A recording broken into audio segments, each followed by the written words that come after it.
Welcome to kindergarten class. Pag-usapan natin ang iba't ibang bahagi ng tahanan.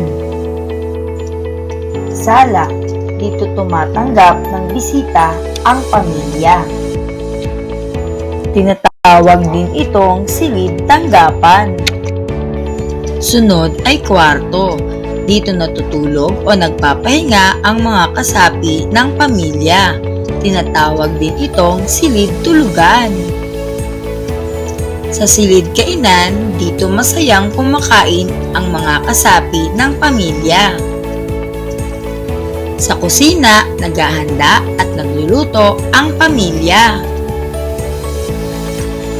Banyo, dito naliligo at naglilinis ng katawan ang bawat miyembro ng pamilya. Garahe, dito ipinaparada ang sasakyan ng pamilya. Sige mga bata, ulitin natin ang bahagi ng tahanan. Sala,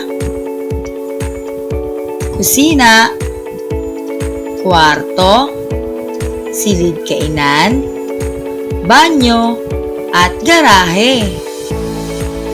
Muli, ang ating pinag-aralan ay tungkol sa bahagi ng tahanan. At dito na nagtatapos ang ating aralin. Hanggang sa muli mga bata, paalam!